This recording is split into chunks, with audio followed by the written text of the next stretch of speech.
Əhməd Cavad həm lirik, həm epik növlərdə yazıb yaradan sənətkardır.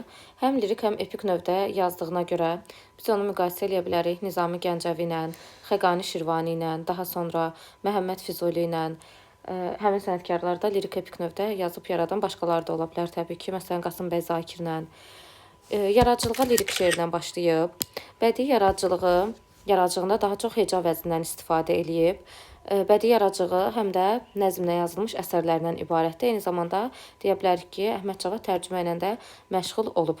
Ümumiyyətlə, Əhməd Cavadın bundan əlavə pedaqoji fəaliyyəti də olmuşdu ki, o həm də Şəmkirdə, Gədəbəydə, Qubada və digər bölgələrimizdə müəllimlik eləmişdi. Amma Birinci Dünya müharibəsi dövründə xeyriyyə cəmiyyətinin nümayəndəsi kimi müxtəlif cəbhə bölgələrinə gedib və ona görə də pedaqoji fəaliyyətində müəyyən fasilə verməli olub.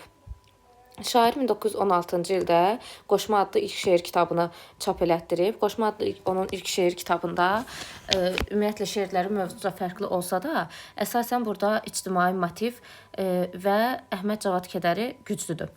Onun bir də dalğa şeiri var ki, amma dalğa şeirində yazdığı şeirlər daha pozitiv, daha müsbət ruhdadır. Qoşma şeir kitabına daxil olan şeirlər bunlardır ki, burada Quşlara şeiri var. Quşlara şeiri vətənin məzarlıq aləminə dönməsinə etiraz məqsədi ilə yazılan şeirdir. Bunlar bu formada testə düşür. Daha sonra var Qafqazlısan, Sev Qafqazı şeiri. Burada vətən yolunda fədakar olmağa çağırış var. Dilimiz əsəri var ki, dilimizin saflığının qorunmasından danışılır bu əsərdə və Ey Axund əsəri var ki, xalqı qəflətdə saxlayan yalançı axundların tənqididir. Məsələn, desək ki, bütün axundlara, bütün ruhanilərə qarşı yazılıb, xeyr, yanlışdır. Çünki burada xalqı qəflətdə saxlayan yalançı, məfhumatçı axundların tənqidindən söhbət gedib. Yəni, bütün axundların, bütün ruhanilərin tənqidi deyil. Deməli, hansı şeirlər oldu? Quşlara şeiri, Qafqazlısan, Sev Qafqazı, Dilimiz və Ey Axund. Quşlara vətənin məzarlıq aləminə dönməsinə etirazdır. Qafqazlısan, Sev Qafqazı vətən yolunda fədakar olmağa çağırışdır. Dilimizdə dilimizin saflığının qorunmasıdır. Ey Axundda isə yalançı axundların tənqididir. Əhməd Cavadı ümumiyyətlə Cümhuriyyət nəğməkarı adlandırırlar. O, hələ 1912-ci ildən Qafqaz könüllərinin tərkibində İstanbula türk qardaşlarımıza köməyə gedən bir şair olmuşdu. Burada da o vətənin azadlığı, müstəqilliyi, bunun üçün çox çalışan şeirlərdən idi. Ümumiyyətlə onun Cümhuriyyət nəğməkarı adlandıranlar həm də niyə səhv eləmirdi? Çünki o bu formada çox əsərlər yazmışdı. Bu da əsasən Dalğa kitabında 1919-cu ildə çap elədiyi Dalğa kitabında əksini tapmışdı. Birinci kitabı oldu, dedi ki, Qoşma kitabı. Qoşma 1916-da idi. Dalğa isə 1919-cu ildə çap elədiyi kitabı idi. Elə Azərbaycan bayrağına şeiri də Dalğa kitabına daxil olan şeirlərdən biri də, onu ətraflı şəkildə izahını görəcəksiniz. Dalğa şeiri dediyi 1919-cu ildə çap olundu və həmin kitab çox maraqla qarşılandı. Bu kitaba daxildə Azərbaycan bayrağına şeiri elə 1919-cu ildə yazılıb. Al bayraq şeiri, yəni bayrağımıza aid həsr olunan əsərlərdəndir. Can Azərbaycan və Qardaş. Bu şeirlər təbii ki, sadəcə bunlar deyildi. Başqa əsərlər də var idi. Bu əsərlər Dalğa kitabına daxil olan əsərlərdir ki, bu əsərlər tezlikcə dillərə düşür və qısa bir müddətdə ölkədə yayılır. Eyni zamanda qeyd eləməliyik ki, Əhməd Cavad həm də Azərbaycan Respublikasının dövlət himninin müəllifidir. O himnimizin mətnini yazıb və müstəqilliyə qovuşmuş vətənimizi tərənnüm eləməkdən heç vaxt doymayıb. Bu da onun şeirlərindəndir ki, torpağına can demişəm, suyuna mərcan demişəm, canımı qurban demişəm, gəlib qızıl vaxtın sənin, açılıbdır baxtın sənin. Bunu təbii ki, AXC dövründə yazmışdı ki, Azərbaycanın artıq qızıl vaxtı bu dövrdə gəldi və Azərbaycan bəxti açılmışdı. Şairin doğma vətəninə, onun bənzərsiz təbii gözəlliklərinə, saf məhəbbətin tərənnümünə həsr elədiyi şeirləri ümumiyyətlə çoxdur, çox cəhətlidir. O həm də dilinin yüksək səviyyədə aydın olması, canlı danışıq dilinə yaxınlaşması da şeirlərin təbii olmasına əsas verirdi. O şeirlərdən biri də bu idi ki, mən hey göyə baxdım, göy mənə baxdı. Yollara baxmaqdan gözlərim axdı. Şimşək oldu ancaq bir kərə çaxdı, baxdı qurbanına qurban olduğum. Ümumiyyətlə, AXC-nin yaranmasına çox sevinən, ona müxtəlif şeirlər, hətta kitab çıxaran şairin təbii ki, AXC-nin süqutu onu sarsıtmışdı. Yaradıcılığına da çox ciddi şəkildə, əhəmiyyətli şəkildə təsir eləmişdi və ömrünün sonuna kimi də ölkəsinin əsir vəziyyətini gah açıq şəkildə, gah da müəyyən rəmzlərlə, mətnaltı mənalarla ifadə eləməkdən çəkinməmişdi. Məsələn, elə biz onu Səsli Qız əsərində oxuyanda görürük. Orada da deyir ki, oxudum tarixlərdən, qan içən bir hökmdar bir ölkəni amansız eyləmişdi tarimar və s. Amma tarixlərdə oxuduğu deyildi. Təbii ki, canlı şəkildə gördüklərini yazmışdı. Bu illər ərzində onun könül cübabı kədərə bürünüb, niskin dolu misraların yazılmasına səbəb olmuşdu. Bu əsərlər də hansılar idi? Nə yazım əsəri, Unudulmuş sevda, Olsun qoy. Bax, bu əsərləri AXC-nin artıq süqutunda yazmışdı. Bu süqut çünki dediyimiz ki, onu çox sarsıtmışdı. Bundan sonra o yenə pedaqoji fəaliyyətinə qayıdır, yəni müəllimliyə qayıdır. 1920-dən 22-ci ilin yayına kimi yenidən müəllim işləyir. Eyni zamanda 22-26-cı illərdə Azərbaycan Dövlət Pedaqoji İnstitutunda Əhməd Cavad təhsil alıb, həm də burada oxuduğu vaxtlarda da texnikumda müəllim olub, jurnalda məsul vəzifələrdə çalışıb. 30-35-ci illərdə isə Kənd Təsərrüfatı İnstitutunda işləyir. 34-cü ildə isə Azərbaycan Yazıçılar İttifaqına üzv qəbul edilir. 35-ci ildə isə Azərnəşrin bədii şöbəsində redaktor vəzifəsində fəaliyyətə başlayır. Əhməd Cavad dedik ki, müəyyən tərcüməçilik fəaliyyəti ilə də məşğul olub. Onun tərcümə elədiyi əsərlər Şekspirin Otello əsəri, Puşkinin Kapitan Qızı və Tuncatlı və Rablenin Qarqantua və Pantagruel əsərləri olub. Amma bundan başqa deyə bilər ki, Əhməd Cavad da repressiyaya məruz qalan sənətkarlardandır. O 1920-ci illərin ortalarından artıq xüsusi orqanların təqibinə məruz qalmışdı. Çünki o istər açıq şəkildə, istər sətraltı şəkildə yazdığı əsərlərində artıq diqqət çəkməyə başlamışdı. Xüsusi orqanlar onu təqib eləməyə başlamışdılar. Sovet rejimi, qırmızı terror, Cümhuriyyət şairini, köhnə müsavatçını, türk xalqlarının birliyini, əlbir olmasına təbliğ eləyən nüfuzlu şəxsə təbii ki, bağışlaya bilməzdi. Ona görə də onun dırnaq arası qələm dostları, onun hər şeirində, hər misrasında yeni qurduşun əleyhinə xüsusi işarələr axtardılar və sayı bilinməyən müzakirələr təşkil olunur Əhməd Cavad haqqında. Ona üstünə böhtan atılır, şər atılır, ittiham dolu yazılar çap etdirilir. Bunu eləyəndə Əhməd Cavadın dediyimiz kimi dırnaq arası qələm dostları idi. Yəni bunu eləyənlər yad adam deyildi. Və sosializm quruculuğunu tərənnüm eləyən əsərlər yazmamaqda günahlandırırlar. Çünki o dövrdə məcbur idilər sənətkarlar ki, öz içlərindən gəldiyi kimi yox, Sovet quruculuğunu tərənnüm eləyən əsərlər yazmağa. Amma Əhməd Cavadda belə bir əsər yazmamaqda günahlandırırlar. Amma Əhməd Cavad başlayır bu mövzuda əsərlər yazmağa. Məsələn, onun Pambıq dastanı, Kür əsərləri bu formadaydı. Bu formada əsər yazsa belə, yəni sosializm quruculuğunu tərənnüm eləsə belə, yenə də ona olan o kəskin münasibət dəyişmir, o yenə tənqid olunur. 1920-ci illərdə müxtəlif bəhanələrlə bir neçə dəfə Əhməd Cavad həbs edilir, amma artıq 1937-ci ilin iyun ayında Əhməd Cavad həbsxanaya atılır. Hətta onu gəlib evindən çıxarıb aparırdılar ailəsinin gözünün qabağında. Kiçik rütbəli rus və erməni zabitləri tərəfindən dəhşətli işgəncələrə məruz qalır Əhməd Cavad. Və daha sonra isə elə 1920-ci ilin oktyabr ayında xalq düşməni kimi məhv olunur.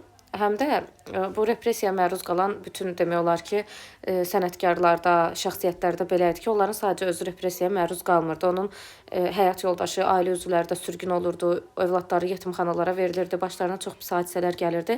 Bu hadisələr Əhməd Cavadın da ailəsinin başına gəlir. Onun həyat yoldaşı Şükriyə xanım sürgün edilir. Kiçik yaşlı övladları hərəsi bir-birindən ayrılıb ayrı-ayrı uşaq evlərinə verilir ki, onlar bir-birlərini tapa bilməsinlər.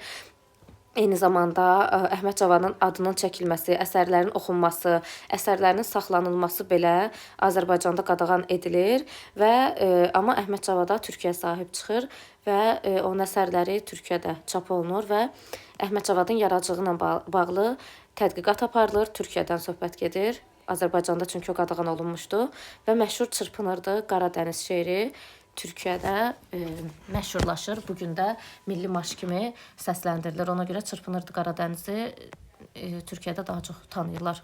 İndi təbii ki, Azərbaycanda da tanınır, amma Azərbaycanda ona qadağa qoyulanda Türkiyə ona sahib çıxmışdı.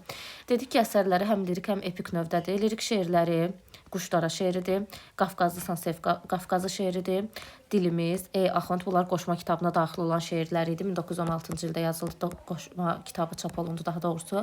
Sonra 19-cu ildə dedik Dalğa kitabı çap olundu. Burada Azərbaycan bayrağını al bayraq, can qardaş, Can Azərbaycan daha doğrusu, qardaş şeirləri yazıldı. Artıq Axıcı dağılandan sonra isə nə yazım, unudulmuş sevda, olsun qoy və dedik ki, Türkiyədə məşhurlaşan Çırpınırdı Qaradəniz əsərləri lirik növdə olan əsərlərdir. Bunları qeyd dəftərinizə qeyd edin, lirik epik növü ayırmağı bilin. Daha sonra epik növdə olan əsərləri isə təbii ki, paymaları idi. Səsli qız payması, Pambıq dastanı, Kür. Bunlar onun epik növdə aid olan paymalardır. Tərcümə ilə də məşğul oldu dediyi Shakespeare'in Otellosu, Pushkinin Kapitan qızı Tuncatlı, Rablenin Qarqantua və Pantagruel əsərləri idi. Kitabları da dedik ki, 16-cı ildə Qoşma, 19-cu ildə isə Dalğa kitabı çapdan çıxdı. Azərbaycan bayrağına şeirinin məzmununda bizə deyir ki, Türkistan yerləri öpüb alnını, söylər dərdini sana bayrağım. Üç rəngli əksini quzğun dənizdən, quzğun dəniz deyəndə Xəzər dənizi nəzərdə tutur. Ərmağan yollasın, yara bayrağım. Görürük ki, şeirin birinci bəndində bayrağa müraciət var. Bayraq burada bədii xitabdır. Gedərkən Turana çıxdın qarşıma. Turanın adı çəkilir, bu testə düşür. Bu da testə düşür. Bu quzğun dəniz məsələsi, yəni Xəzər dənizi bu hissədə testə düşür. Kölgən dövlət quşu qondu başıma. Yəni bayrağın kölgəsini dövlət quşuna bənzədir və deyir ki, qondu başıma. İzin ver gözümdə coşan yaşıma, dinlətsin dərdini, aha bayrağım. Şeirin ikinci bəndində də bayrağa müraciət var. Qayıxan soyundan aldığın rəngi, Qayıxan soyundan aldığı rəngdə yenə testə düşür. Qucamış Elxanla müsəlman bəyi. Elxanın övladı, dinin dirəyi, gətirdi könlümə səfa bayrağım. Köksümdə tufanlar gəldim irəli. Öpüm kölgən düşən mübarək yeri. Bayrağı bu qədər müqəddəsləşdirir ki, bayrağın kölgəsi düşən yeri belə lirik qəhrəman öpmək istəyir. Allahın yıldızı o gözəl pəri, sığınmış qoynunda aya bayrağım, bayrağın üzərində olan ay ulduzdan da şeirdə danışılır. Ümumilikdə şeir 4 bənddən ibarətdir. Şeir şəkli soruşsa deyirik ki, şeir şəkli dörtlükdür. Şeir vahidi soruşsa şeir vahidi bənddir. Şeir ümumilikdə tərənnüm əsasında yazılıb. 1919-cu ildə yazılan şeirdir və Əhməd Cavadın Dalğa kitabına daxil olan şeirdir. Bilirik ki, Dalğa kitabında yazdığı əsərlərində şairin vətən sevgisi, Azərbaycançılıq, pozitiv fikirləri önəmli yer tuturdu. Növü lirik növdədir və heca vəznindədir. Şeir vahidi qeyd elədiyimiz kimi bənddir. Şeir şəkli isə dörtlükdür. Biz hardan bilirik ki, o dörtlükdür? Çünki şeirə baxanda görürük ki, hər bənddə 4 misra var. 4 misra da o deməkdir ki, şeir şəkli dörtlükdür. 5 olsaydı 5'lik deyərdik, 2 olsaydı 2'lik deyərdik. Yəni bunun əsasında təyin olur. Şeir qoşma janrındadır və amma buradakı qoşmanın aşıq şeirindəki qoşmadan fərqi var. Belə ki, aşıq şeirindən fərqli olaraq yazılı ədəbiyyatda qoşma janrının bəzi xüsusiyyətləri pozula bilir. Məsələn, nəyə görə pozula bilir? Çünki biz aşıq şeirində olan qoşmada görürük ki, sonda müəllif, yəni möhürbəttdə öz təxəllüsünü işlədir, amma burada müəllifin adının olmaması, bəndlərin sayının cüt olması onu aşıq şeirindəki qoşmadan fərqləndirir. Bütün bəndlərdə bayrağa müraciət var. Bədii xitab bayrağadır. Bunu oxuyanda da dedim. Daha sonra bayrağım sözü həm də rədifdir. Amma şeir rədif əsasında adlandırılmayıb. Çünki şeirin adı Azərbaycan bayrağına şeirdir. Amma rədif özü bayrağımdır. Məsələn, desək ki, rədif əsasında adlandırılıb, bu yanlış olacaq. Çünki normalda şeirlər rədif əsasında da adlandırıla bilir. Amma burada rədif əsasında adlandırılmayıb. Şeir milli bayrağımıza həsr olunub. Əsərdə vətənpərvər ruh hakimdir.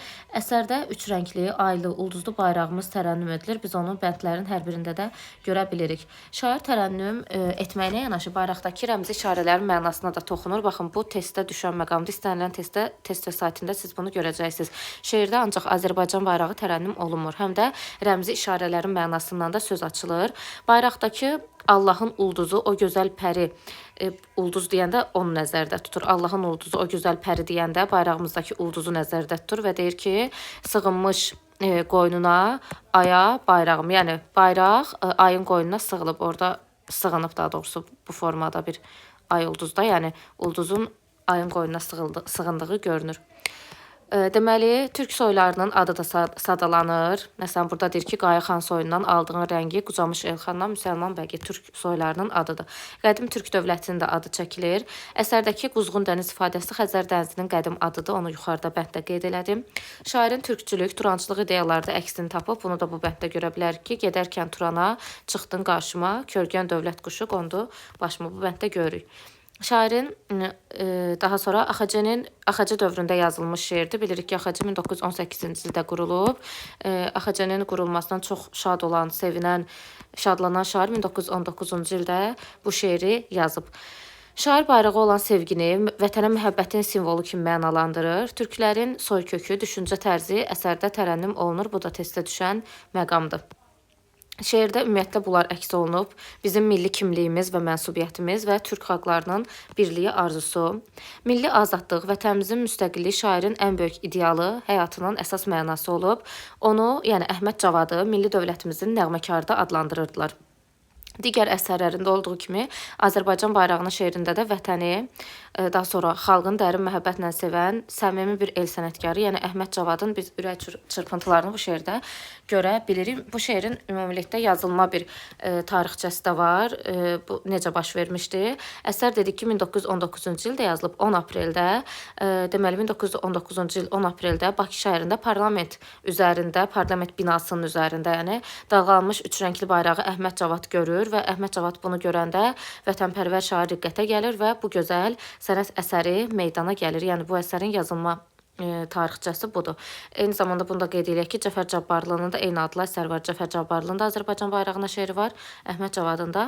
Şeirdə ümumilikdə, bax bu da testə düşən məqamdır ki, Azərbaycanın heç bir təbii sərvətlərindən söz açılmır. Baxmayaraq ki, vətən tərənnüm olunur, Azərbaycana sevgi və s. Amma Azərbaycan təbii sərvətlərindən danışılmır. Məsələn, təbii sərvətlərindən danışılar deyilsə, Səməd Vurğun Azərbaycan şeirini deyə bilər. Amma burada elə bir şey yoxdur. Sovet dövründə yazılmayıb, çünki dedik ki, əsər 1919-cu ildə yazılıb. Bu da Sovet dövrünə təsadüf eləmir, AXC dövrüdür. Azadlığın dəyərindən bəhs edilmir, çünki tamamilə bayrağa sevgi, bayrağın tərənnümüdür əsərdə. Azadlıq, mübarizə ruhu, döyüş, şəhid filan belə şeylər yoxdur. Təbii gözəlliklərdən bəhs olunmur, çünki dediyimiz kimi bayraqdan söhbət gedir. Düşmənlərə qarşı mübarizəyə də çağırış yoxdur. Dediyimiz kimi lirik növdədir, qoşmadır, janr olaraq qoşmadır, heca vəznindədir. Bayrağım sözü rədifdir, amma rədif əsasında adlandırılmayıb. Bütün bəndlərdə bayrağa müraciət var. Türkçülük, turançılıq ideyalarından söhbət gedib və sadəcə bayraq tərənnüm olunmayıb. Bununla yanaşı bayraqdakı rəmzi işarələrin mənasına da vurğulanıb, mənası da göstərilib və Quzğun dəniz də deyəndə Xəzər dənizi nəzərdə tutulur.